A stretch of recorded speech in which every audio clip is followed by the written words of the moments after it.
the National Ignition Facility Program and the Photon Science Directorate. So he joined Livermore originally in 1980, and then from 1990 to 95 was a founding partner of Advanced Technology Associates, and then came back to the laboratory as assistant director for program development, physics, and space technology. He got his degrees at Cornell, and he's won several awards for his work, including one for excellence for significant contribution to stockpile stewardship, and that's connected with the National Ignition Facility. So, as most of you know, what we're hearing about today is the world's largest laser facility, and everything about it is on a mind-bogglingly grand scale. And that's what we're hearing about. 192 laser beams delivering megajoules of energy to a millimeter target in nanosecond pulses. That's astonishing, and what we'll find out is how to do that. Now, I was director of a national laboratory for a while, and we ran the biggest accelerators in the world. There we had counter-rotating beams of protons and antiprotons. They each carried about a megajoule of energy each. I did see what happened when there was not a completely controlled loss of these, and it's very impressive. And so a lot of what Ed's been worrying about is how to make sure these beams go where they're supposed to go, and in a controlled way. We had protons, they lose their energy in a very different way. But I know you've been reading about the Large Hadron Collider at CERN, where they have proton beams there, 300 megajoules of total energy in each beam when they'll be put on, which is roughly the kinetic energy of the TGV, the bullet train. So we're in a new regime of how to deal with things. But this is the world's most powerful laser, and it's something that has been the dream of this community for decades.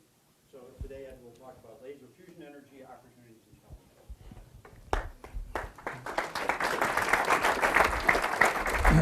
Yeah, I have a couple of things to say. I have 3 daughters who are 19, or I think 19, 20, 24, 20, 25, and 30, and I offered. They all got into UC Santa Barbara, and I said to them, if you come down here, I will come down here with you and take your courses because this is such a beautiful place. Alas, they didn't, but. But I'm glad to be here myself, and I want to thank you for the kind introduction. And I'm going to talk to you about, something that's really interesting, laser fusion energy. And since I've heard that you come from a lot of communities, I'm going to probably be passing back and forth between stuff you're expert at individually and maybe not, and try to put it all together in a story about what is fusion energy, what is laser inertial confinement fusion energy, and what we're doing at Lawrence Livermore to make this all possible. So I appreciate you coming on the last week of the semester. It's really, I know it's not necessarily the easiest thing to do, but we'll see if it make it worthwhile. I know you're all thinking about this, clean energy, I think many of us believe is humankind's real challenge, right? If you think about the future, where we're going, this is a very interesting map, thousands of cloudless night pictures around the world. And it shows where 6 billion of us sort of live, but it doesn't say a lot about how our energy intensity is. The United States, if we're one, sort of on average, the rest of the world is running around 15% of us. And also, there's another 3 billion of us joining up, right? And they're joining up in places that are using low energy intensity right now, and they want to go up to energy intensities probably like Europe. Which is about half the energy intensity of us. And because of that, a lot of things are in rapid flux right now. And this is a picture that's notional in some sense, but I think it's instructive. If you look at where we are, which I find incredible about this picture, is that, what was going on from 0 to 1950, right? Just sort of hanging out, right? And then we started going up. You see inflection points sort of in fairly recently, to first order when you guys were being born, right? And now we're sort of moving. And if you look at what people are projecting, and who knows what 2100 really is, but if you look to 2050, we're going from, a factor of 2-3 times more energy. And right now, most of the energy we use is fossil fuels, as you all know. And what, all the treaties and all the projections and all this other stuff is that we got to get down by 2050 to where we were in the 80s.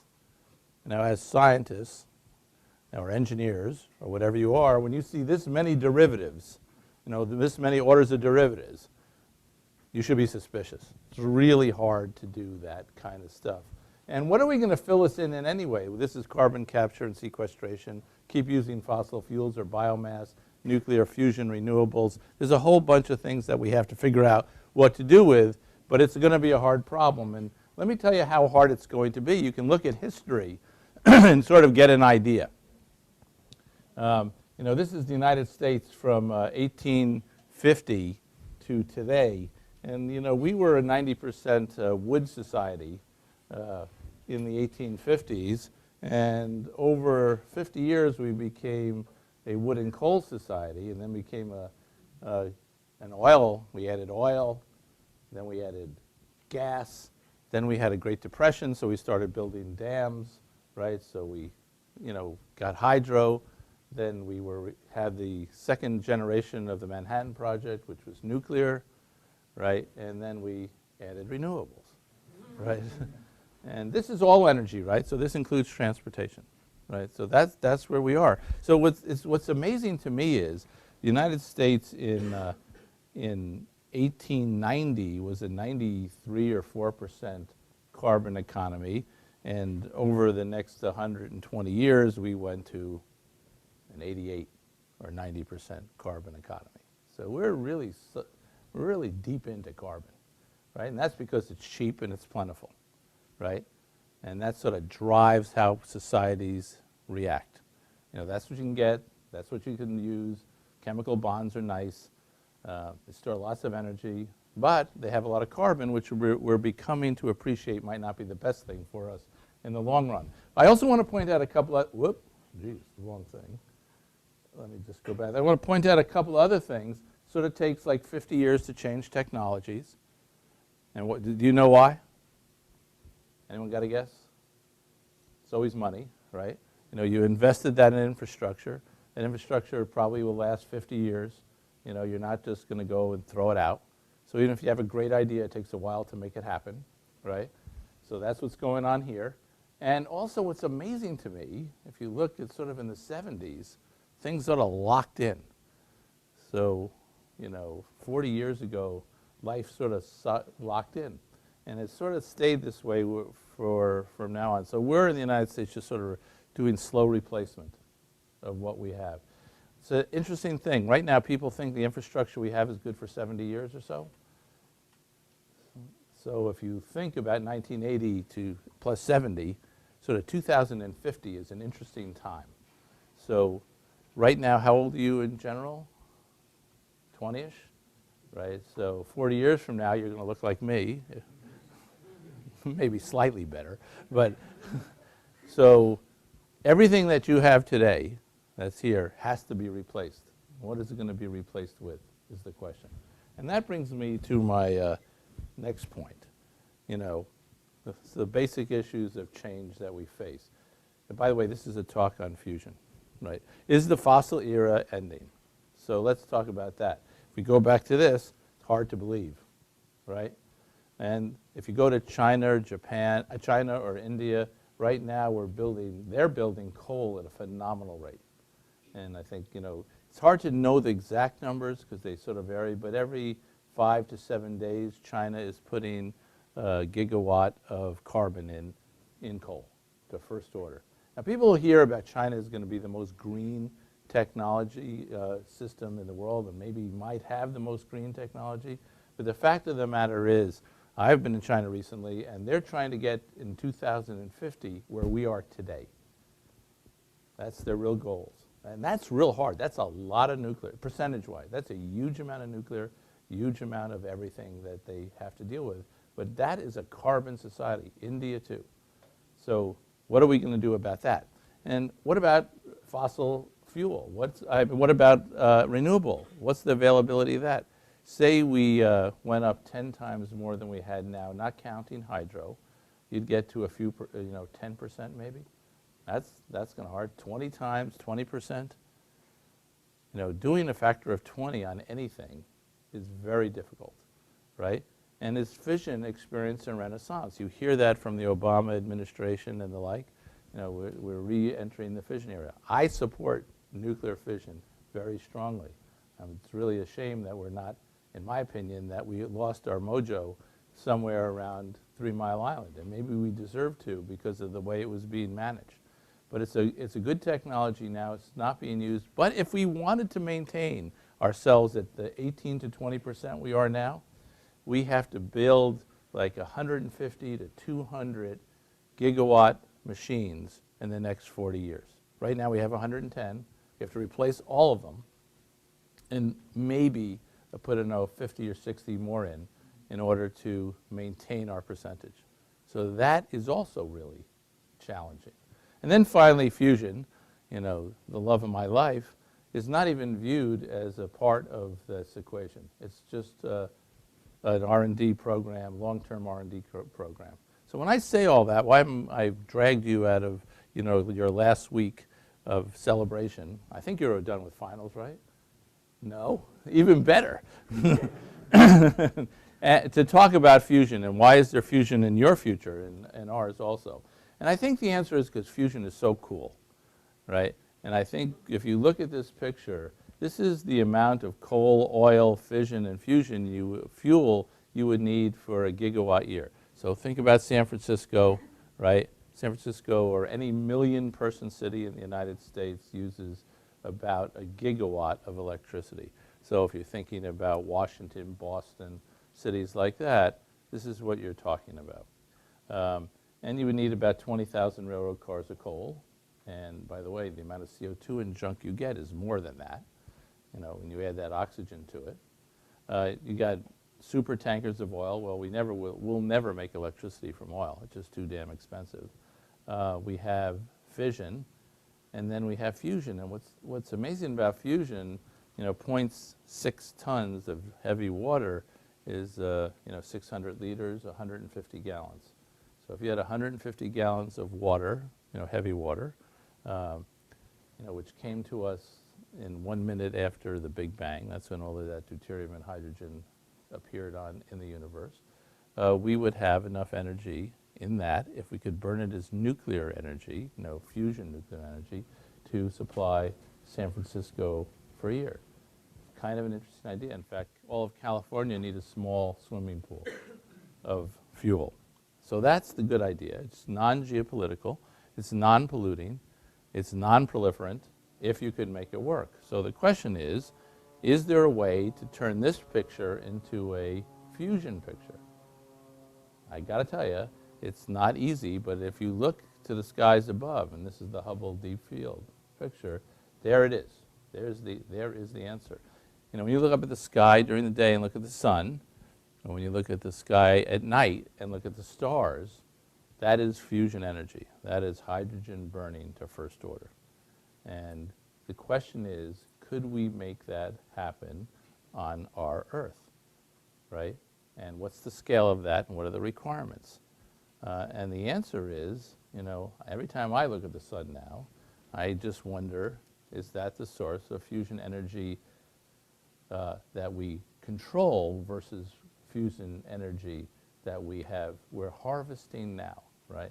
Remember, all that carbon that we're harvesting is because of the photons that have come to Earth as a byproduct of fusion energy in the center of the sun, right? This is where it all came from, and this is where we're going. So could we build a miniature sun on Earth, get that energy directly, and provide significant energy for humankind forever? And the answer, the forever part is really important. Remember, the deuterium, which is the isotope that we need to start this process, and the tritium. There isn't any tritium, but there's a lot of deuterium in all water. You turn on the faucet, you go to the ocean out here, or the bay, 1 out of every 7,000 molecules is a deuterium molecule, right? And the energy density of that is nuclear fuel is incredibly high. So we think we're getting close to proving the possibility. And we're doing this at the National Ignition Facility, which is just up outside of San Francisco. In the next year or two, we should find out whether we can do this or not. And our confidence in this is growing, over a long period of time. And this is what the NIF looks like, as we call it. And it's one building. It's 5 hectares. You know, I just came back from Europe. Does anyone know what a hectare is? What is it? Right, so it's around 2.2 acres, right? You know, so it's the metric acre, and it's pretty small. So, you know, it's the biggest laser, as you heard, but compared to Walmart or Costco, it's a regular-sized building. You know, I always say, if you went to IKEA, it would be lost somewhere in the living room section, right? And it is kind of an interesting thing. Now, we just talked about protons, right? Now, protons are interesting, but they unfortunately have mass. You know, we do with photons. Photons are remarkable. They carry energy, they carry momentum, they have no charge, they have no mass. We use that to our benefit. So we'll talk about how. The NIF is operational. You know, it's conducting experiments and acquiring great data. And I say great data, I mean the following. It's a flamethrower that no one else has, and it's a precision physics machine that no one, to first order, expected. So we'll be able to get data to explore a variety of phenomenology right now. So I want to talk about the long-sought goal of achieving fusion ignition. So I showed you this big building, right? You know, this 5-hectare building. This is a fusion target right here. And I want to pass it around so you can all look at it. This is full size. By the way, it's solid gold, so I want it back. It's cut in half. Now keep that in mind, right? So that's the size of a Tylenol capsule, right? And it's 1 centimeter long. And inside, the deuterium and tritium, which are what like to burn together nice, the hydrogen isotopes that like to burn, are about 2 millimeters, or peppercorn or buckshot, or a lot of people have different attributes for it, and that's where we do it. In fact, the amount of tritium in that thing is about 1/10 the amount that's in that exit sign. So it's kind of an interesting situation, and we think that this could be the story of our energy future. We're not sure about this, and we'll talk about what it takes to get there. But I want to go back, because this is very interesting. World's biggest laser, but it's a 50-year story. And I say this because when I talk to students and I talk about 2050, and they say, geez, who cares? I think about what people were thinking about in 1960 and how it changed my whole life in view of what I'm doing right now, when I was, at that point, 10 years old. And that was when Charlie Towns, who's a Cal, first put, and he's still alive, 95, still working in the field, put together the idea of how a laser would work. He did a lot of work in masers during World War II when the radar was being developed, and then he came up with the idea of the laser. And then Ted Mayman, in 1960, on May 16th, 1960, at 3 in the afternoon, which was 50 years and 2 weeks ago, right, demonstrated the laser with this most elegant device, which is, a man who understood the basic of physics, the basic of technology, and engineering all at once. And that's why Charlie, who's a brilliant man, didn't know how to make the laser. He could think about it, but here's the guy who put all that together. Now, the world today that we live in is much more multidisciplinary. In fact, this group of people, the fact that it's an integrated energy group, I think sort of accepts that as a going-in position. And, he just did it all himself. I was up in Vancouver to visit his widow and others and his friends. And I didn't bring the picture, but I got to hold the laser, right? That was a lot of fun. But anyway, they demonstrated that laser at Hughes Aircraft, which I later worked at. And, and knew a lot of people who were around him, including his technician, who I still know, who actually, made the first laser. But what happened was very interesting. Here is Lawrence Livermore National Laboratory outside the Bay Area, 1960, day 3 after the laser, after coherent light. And it looks kind of different than it did today, but at that point, John Knuckles, who later became the director of the lab, understood immediately, to first order, that you could use photon light, coherent light, to make fusion. And this was very classified work at the time. And it remained classified for a long time, for 12 years, until 1972, when finally other people, the Brits and Japanese, finally started talking about it. And so, we fortunately had to declassify the work, and there's a famous paper in 1972 that discusses this idea. But he proposed the laser for fusion energy. And again, we're going to go on a long journey that gets us to where we are today. This is what he said. Why don't you take this oven, build an oven, right? That's the one that's passing around. It's a gold can, right? And why don't you just put a little capsule wall around frozen DT, isotopes of hydrogen, and why don't we just put a little laser light in? He didn't have the numbers right. And watch the billionths of a second go on and heat up this oven to a few million degrees, 300 electron volts if you're a physicist. And why don't we get those X-rays that are coming in the oven to be absorbed by the wall of that rocket and drive it in at high speeds to overcome the repulsive forces of the protons and make it fuse.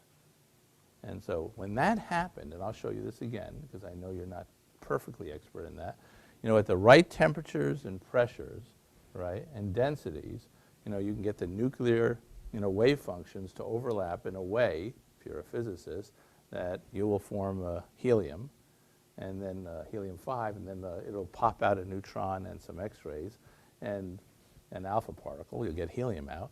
And if you weighed all that stuff, before and after, you would find out it weighed less than when you started.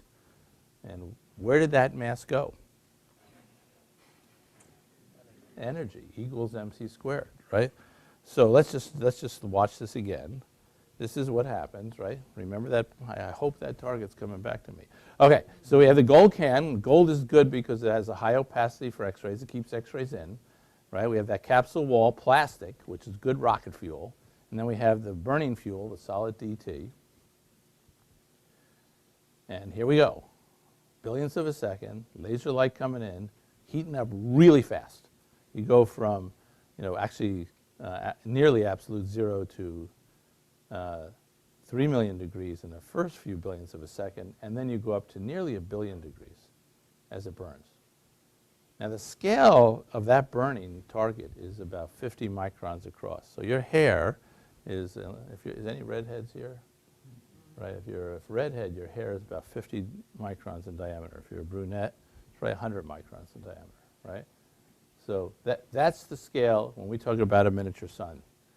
Okay, so then we had this guy, just to go over history, because this is important to me. I met John Emmett. He thought of how to, well, I wouldn't say he thought of it, but he developed the approach, the integrated approach to start building big lasers. And this is what Janus looked like in 1975, right? So this is the long journey that we're on.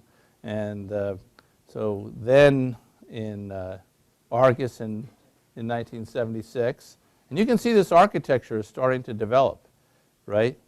And watch what happens. And Shiva in 1977.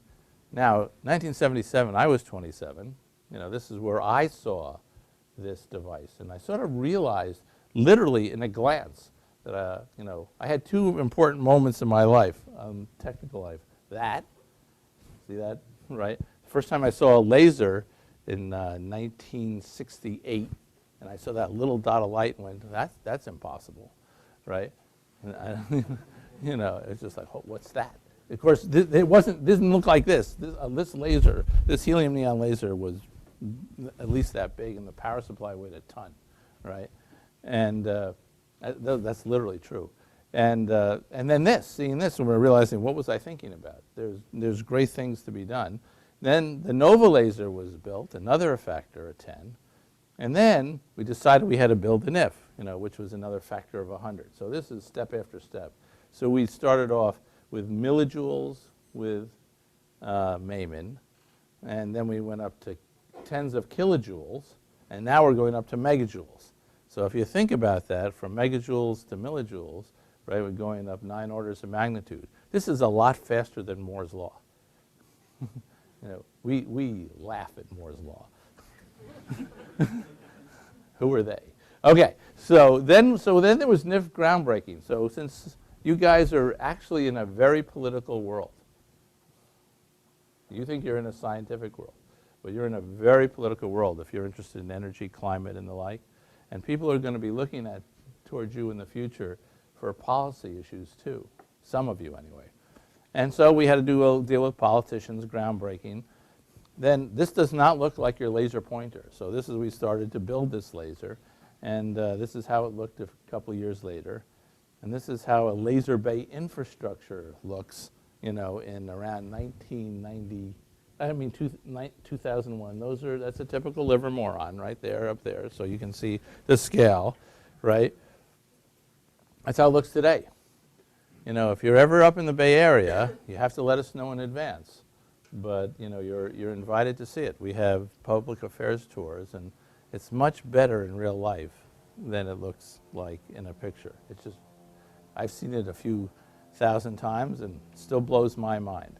And this is how it looks from above. Now I want to show this is because every one of these beam lines, and remember our laser beams are 35 centimeters or a little bit more than a foot square, not this little pixelated thing here, is the world's most energetic laser, every single one of them. And we have 192. And the reason, so that's why it's different. And it wasn't built to be the largest to be the largest. It was built to be the energy that people thought it would take to ensure we would get fusion. So in some sense, it's not the biggest laser. It's the smallest, biggest laser that we thought we could get by with, right?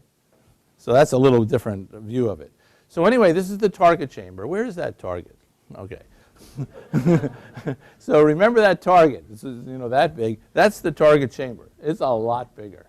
That's a centimeter, and this is 10 meters in diameter. And remember, the target is a couple of millimeters.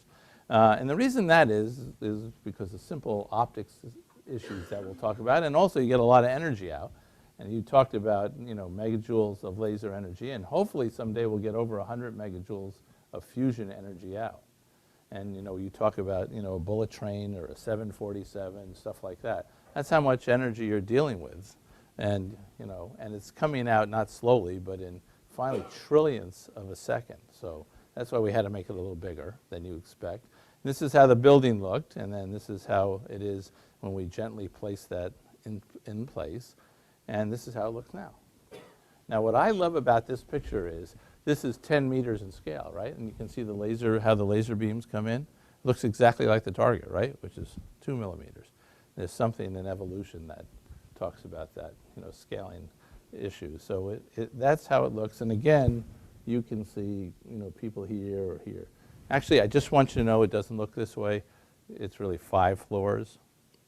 So this was Photoshop at its best. So there's no view of NIF like this. Okay, so it works. It's very reliable.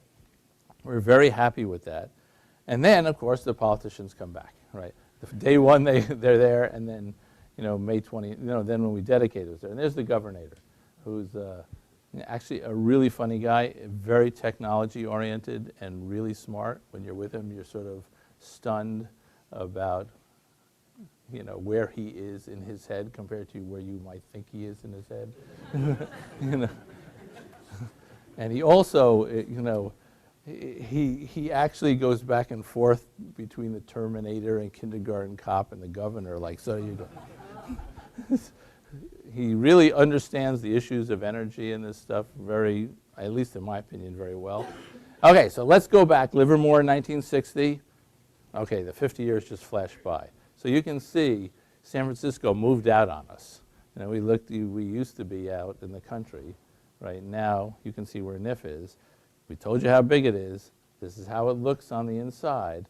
It's a 2 megajoule laser, 500 terawatts. Okay, so 2 megajoules. Does anyone, we heard other views of 2 megajoules. I'll give you some different views of 2 megajoules. So how many, if you turn that into calories, how much would that be?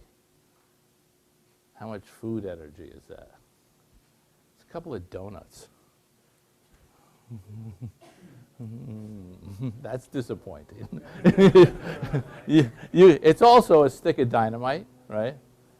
It's also, you know, a car going at 60 miles an hour. You got to think about this, as system people, which a lot of you are going to be. You really have to get yourself grounded in how you think about this.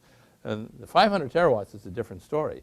That's 1,000 times the power, peak power that the United States ever uses, right? So it's again a different story. Okay, so our goal is to get matter to incredibly high temperatures and high pressures and high densities. So our goal is, get over 100 million degrees K, get over 100 billion atmospheres, and get over 100 times the density of lead, right? And do it really fast. You got to do it in billionths of a second. That's the goal. And that's a target. You guys saw a target. That's Bessanitas, the target engineer, lead target engineer. And this is how one looks like really carefully, not that simple one that you guys saw, right? And it's a highly developed physics device, right? This is not a production device. This is an R&D device. Remember, it looks big here, but it's that big, right? And so it's a precision engineering device. It has diagnostic capability all over it. You can stare at it in different ways with different, with X-rays, visible light, neutrons. It's kind of cool. And but when it gets in that target chamber, it sort of gets lost, right? Remember, that target chamber is 10 meters in diameter.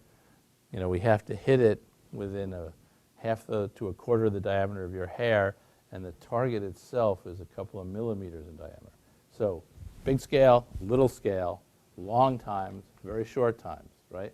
So we're doing nuclear physics, atomic physics, laser physics, right? All in billionths of a second. This is how it looks. So this is the control room.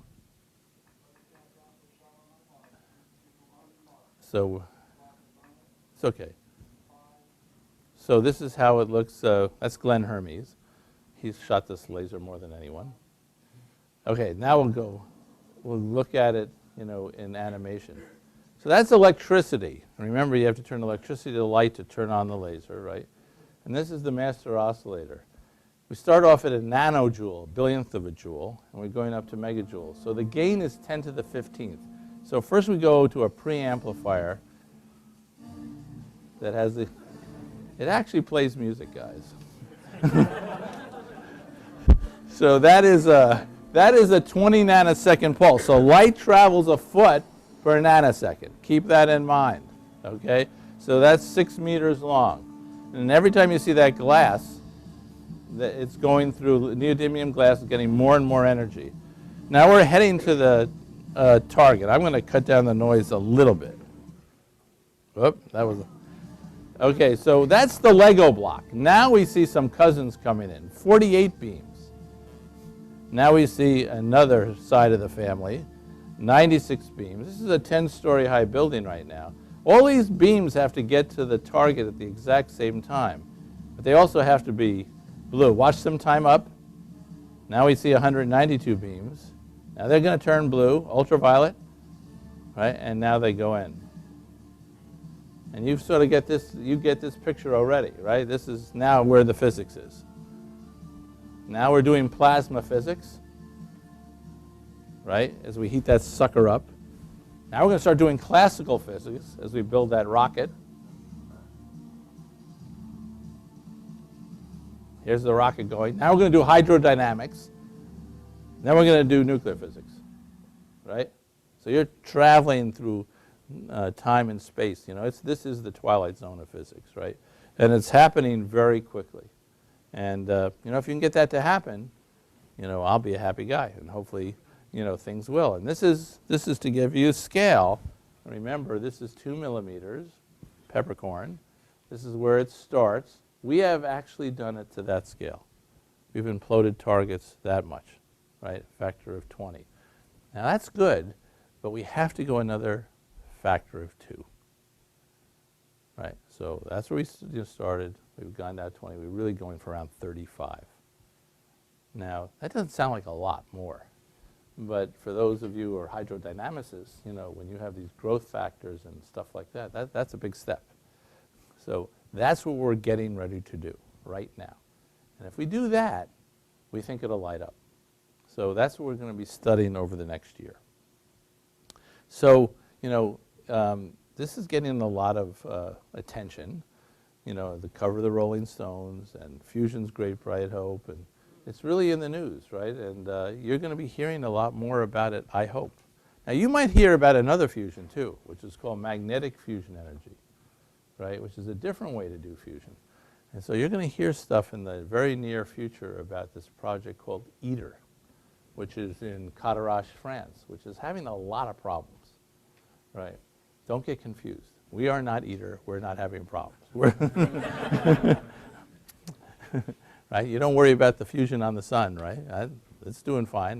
The people will say ITER's not doing well. You won't go, oh, gravitational fusion doesn't work. Correct? You wouldn't say that about ICF either. Okay, so we've really made a lot of progress very rapidly, and we're getting ready to a place that we're getting ready to get doing actual burn physics. So remember, the goal is more energy out than in. That's how you know you have a propagating burn, right? Now, that doesn't mean you've broken the laws of physics, right? It's not perpetual motion, even though it looks like it, because you actually take some of the electricity you make in the future, not in the NIF, and take a little bit of that out to run the laser to keep the system running. But it's not perpetual motion, because remember, you've changed mass into energy. So as a physicist or as someone who's looking at a conservation of energy, you have to look at that whole system, not just what's coming from the laser. So that's cool. I want to tell you another thing. In a T plus 1 minute, when deuterium and tritium and protium were made, when hydrogen was made, what we know as hydrogen and what we know as deuterium have sort of infinite life. But tritium has a short life, like 13 years.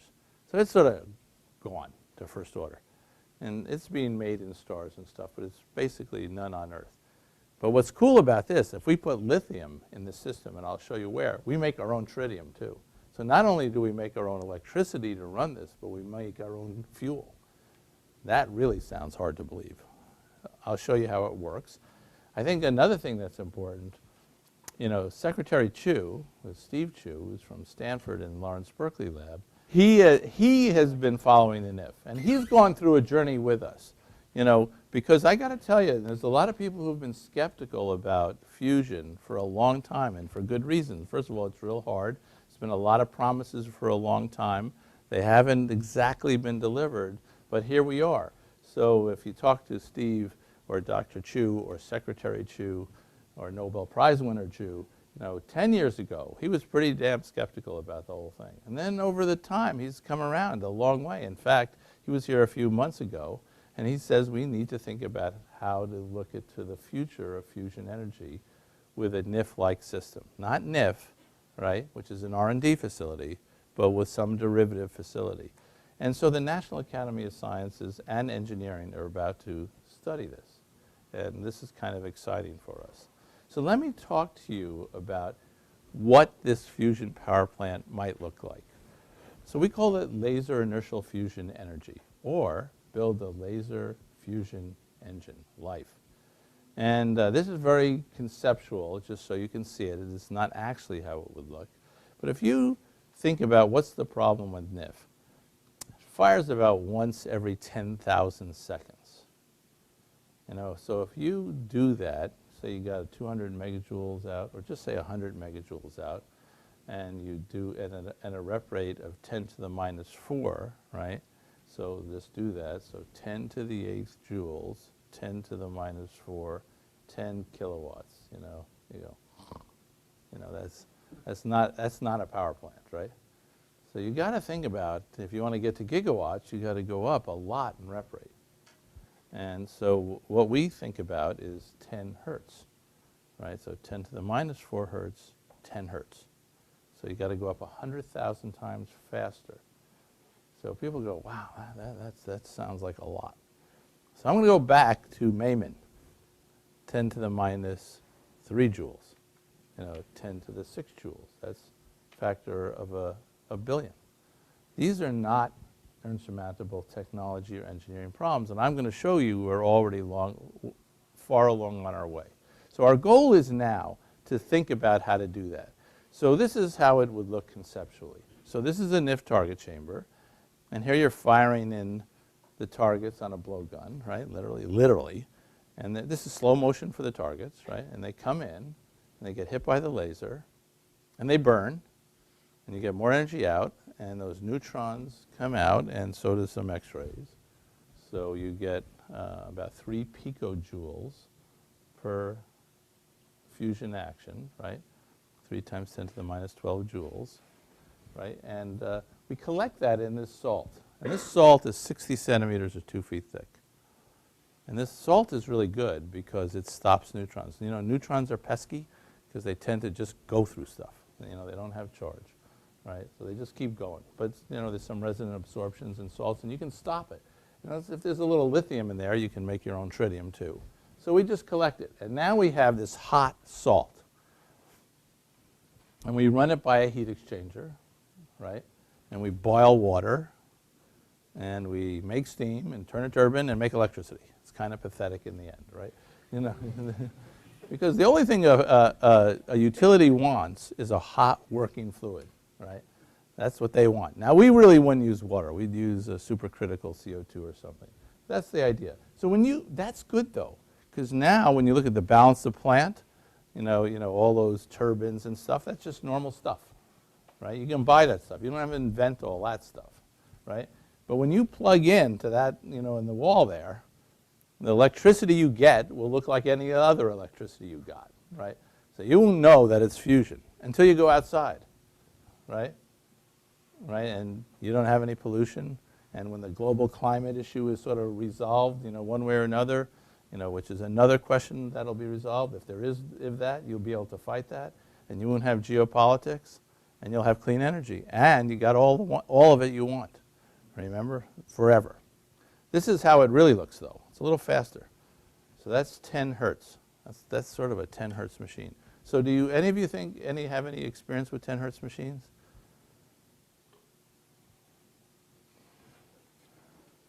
Yeah. Yeah, YAG lasers or your car, right? Your car, 10 hertz is 600 RPM multiplied by 60. Therefore, anything that's an idling car is doing that. High-speed copiers are faster than that. Lasers are faster than that. So that's not an issue. But, some people don't believe that. So here's a laser running at 50 hertz. Now, this is sort of a different kind of laser than you're used to. This is a half-inch of steel. This is real time, right? And that hole is that big, 10 centimeters on a side. So, you can make lasers run at this rate, and you can make them high average power, which you would need. And you could make these. This is a green laser, as you can tell, not an infrared laser. And you can make them the colors you want. And so this is a future that we can do. Other people wonder about whether you can make those targets. Now, if you were doing sort of 5 times 10 to the 9th, let me go over this. Does everyone know this pi times 10 to the 7th seconds in a year, right? Everyone got that? You're going to keep that in your mind? Like a nanosecond is a light foot, right? And pi times 10 to the 7th seconds in a year, right? So if this is running at 10 hertz, it's pi times 10 to the 8th. So 300 million targets per gigawatt year of electricity. So if you multiply that by 12 or 13, you sort of get a lot of electricity in Northern California, right, or Southern California. So you need 5 billion targets a year. People say, could you do that, right?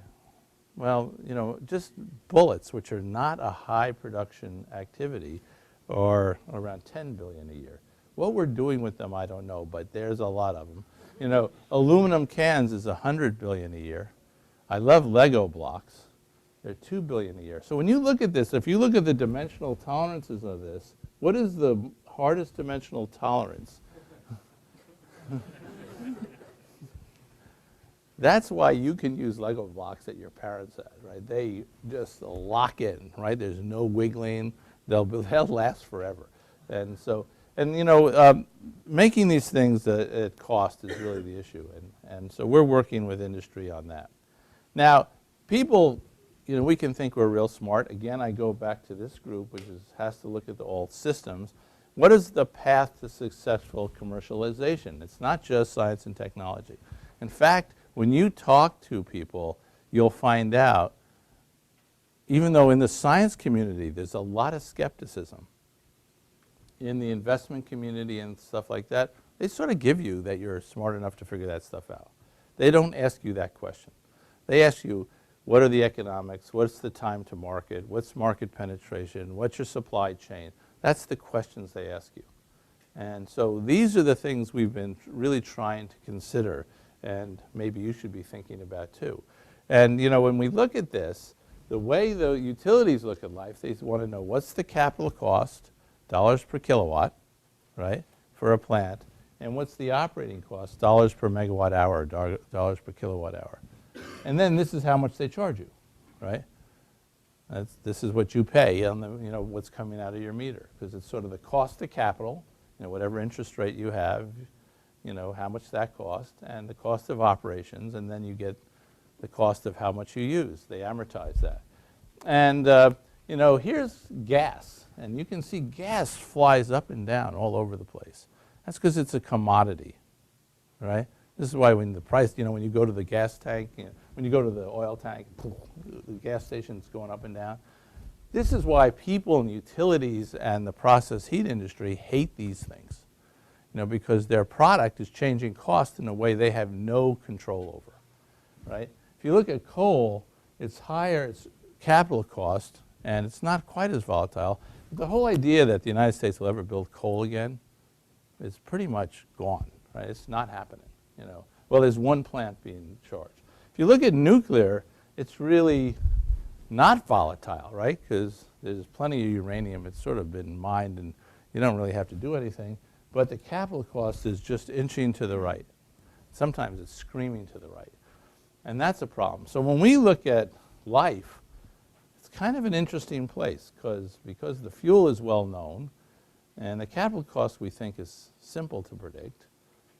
It looks like it's very competitive. There's two different types of plants that we're talking about. But I got to tell you, I'm skeptical of this chart, right? We haven't gotten ignition, and we haven't built this stuff, but we already told you how much it costs. But, as a systems person, when you're thinking about future energy technologies and how they were going to play out, you really have to keep this in mind too. Because if this were way over here, or if it were way over here where solar or things like that are, they're going to be stuck in boutique-type industries, subsidized boutique industries, until, someone finds a way to crack through and bring them into this playing field. And the reason I say that, if someone said that, you weren't paying $70 a barrel for gas for oil, they said it was going to cost $700 a barrel, right? A factor of 10, just won't happen, right? So when you think about these things, that we have to think about that. And that's why we think about life. We're really working on these issues. So where are we going next? Can we get life into this, our initial challenge? Now, the answer is we think we have a story for getting ignition. And I'm going to show you, I think we have a story for getting commercialization. And here it is. Here's our roadmap.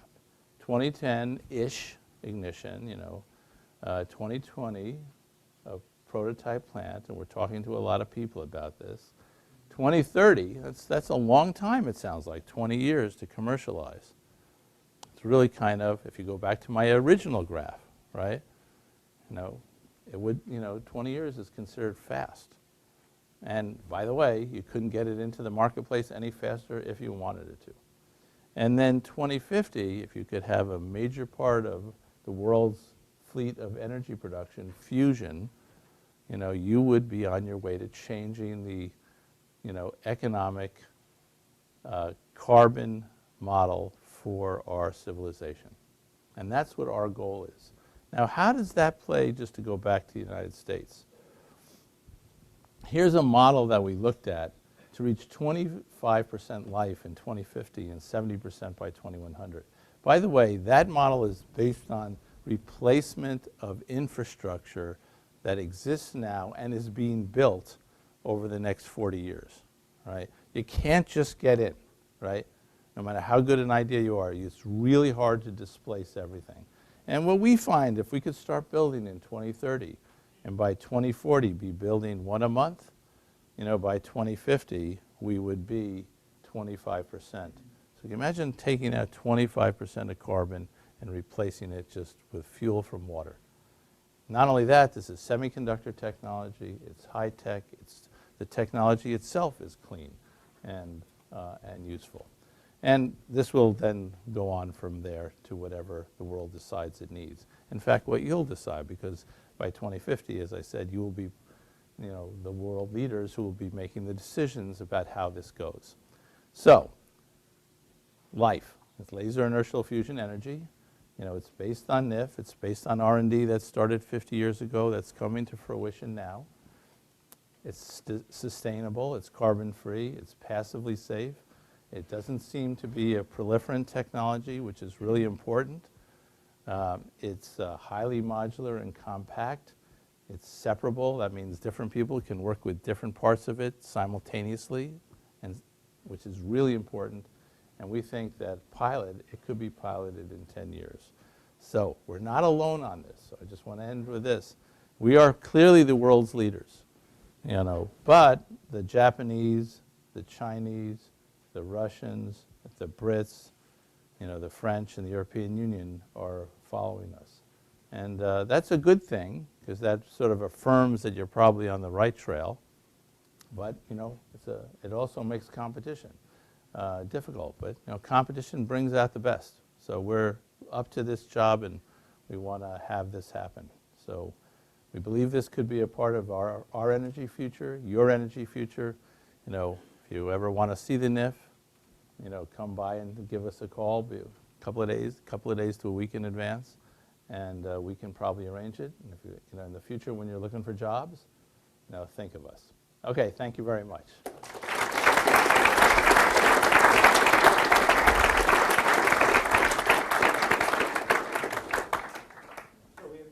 Do about 5 minutes of questions here, and first of all, I want to say thank you. That was a great talk, and for all you people out there, do pay attention to it, because Livermore does keep hiring, and believe me, when they come down here, they want to talk to students. They think it's a great place to work. So, and give that little advertisement. Questions?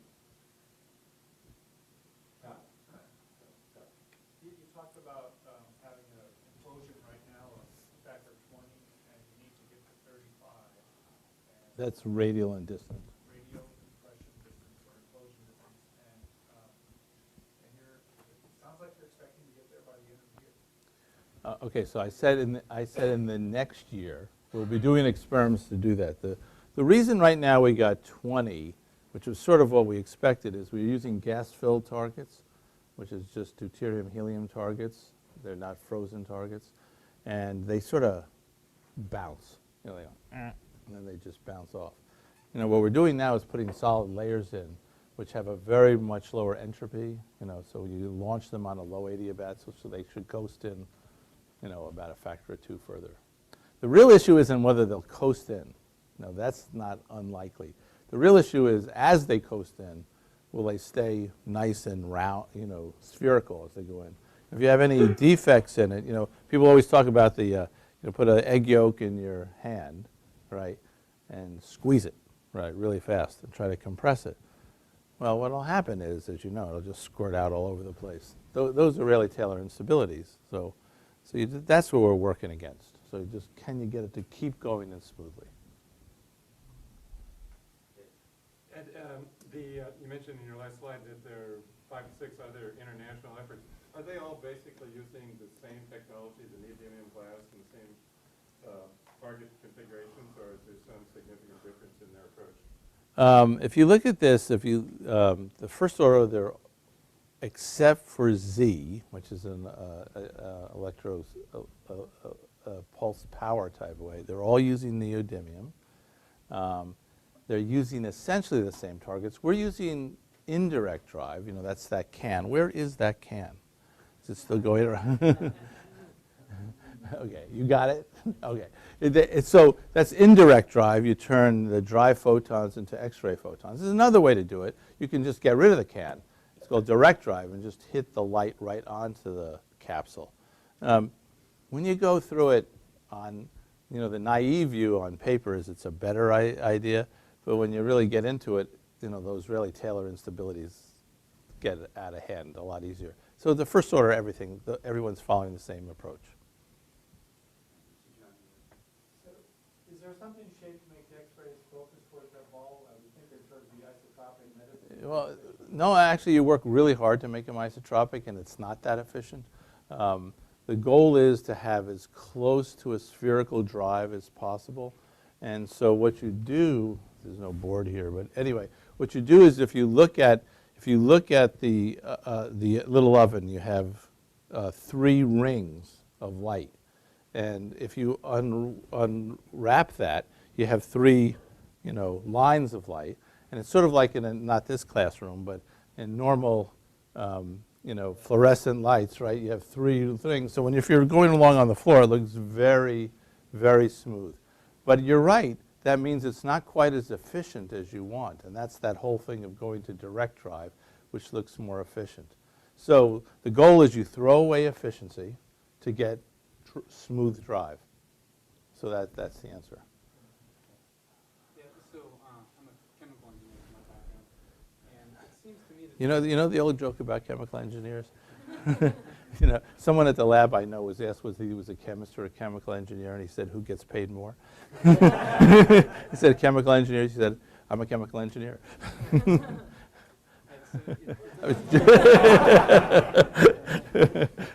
All remember that. So it doesn't seem like the fusion is the difficult part. It sounds like, you're not doing cold fusion, you're just doing a really small amount of, what they did in the bomb, right, the atomic bomb. So the question in my mind is not how do you do that, but how do you harness that? And you showed them the nice illustration with the molten salt, but I have a lot of questions about how you actually catch all that energy in a molten salt and then transfer it to another fluid, that heat into another fluid. And what happens if it cools down for a minute and it's no longer a molten salt? And I think that's where the real question is at. Well, I hope you're right. But to be honest, okay. So the answer to the question is, well, what kind of salt would it be? It's got to be a salt that's good at absorbing neutrons, right? So you get them all to first order. And there's a lot of salts. And does it have good thermal properties? That's really important. And other questions are, is tritium soluble in it? You don't want the tritium to dissolve in it. You want the tritium to be not dissolve in it. And do you want it to be non-corrosive, because it's going to be a hot flowing salt, which can be very corrosive. And I think you're right. That's a challenging question. Fortunately, people have been working on this. There's all kinds of salts called Flibes, Flynac, and other stuff that sort of meet the bill. So this is an issue. The question is, well, what if it froze up? God, that would be an ugly day. And the answer is, when you go through the thermal capacity of these salts, they're really large. And the issue is quite the opposite of freezing up. Just keeping them, from, if you lost a pump or something, from really getting very hot. So those are important questions. There's decades of work on it, and there's a lot of people working on it in the nuclear industry and all the fusion industries. So those are very good questions. But there's a lot of things that you have to consider, right? Okay, we'll take 2 more. Yeah, I had a little practical question about the life prototype, because you're shooting in 10 seconds a second, but they're made out of gold, say 1 gram or so. I was just wondering, what if you just change the whole chain where gold, basically, because you're introducing a lot of gold and fuel will burn up, but you still have the residue, the gold residue. Okay, so this is a really good question also. It's actually a better question than you're stating.